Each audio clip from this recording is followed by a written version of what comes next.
Hi friends అందరికీ నిన్న సాయంత్రం 6 గంటలకైతే చూడండి నేనైతే రాగులు నానబెట్టిన. ఎందుకంటే వీటిని మొలకెత్తించి రాగి పిండి పట్టుకున్నాం అనుకో చాలా బాగుంటుంది. ఇంకా బయట దొరికే వాటికంటే మనం ఇట్లా హెల్తీగా ఇంట్లో చేసుకుంటే చాలా బాగుంటుంది. రాత్రి మొత్తం ఎందుకు నానబెట్టిన అంటే ఎక్కువ నానడం వల్ల మొలకలు తొందరగా వస్తాయి, ఎక్కువ మొలకలు వస్తాయి. వీటిని ఇప్పుడు ఒకసారి వాష్ చేసుకొని మొలకలు కట్టుకుందాం.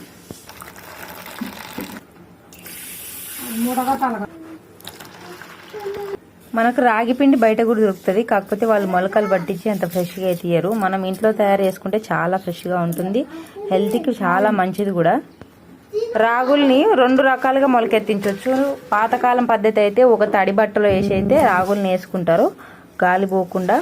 కానీ ఇంకో పద్ధతి ఏంటంటే ఇలాంటిది ఒక జాలి తీసుకొని, ఇది పిండి జల్లెడ, నేనైతే ఇల్లేస్తున్నా ఫస్ట్ టైము. ఎట్లా వస్తాయో మళ్ళీ నెక్స్ట్ వీడియోలో మీకు చూపిస్తాను.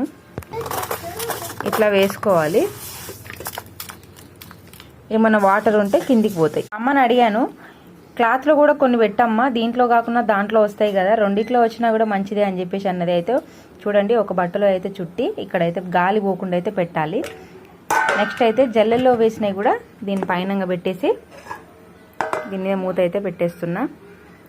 ఈరోజు సాయంత్రం కానీ రేపు పొద్దునట్టు కానీ మొలకలు వస్తాయి, చూద్దాం దేంట్లో ఎక్కువ వస్తాయో.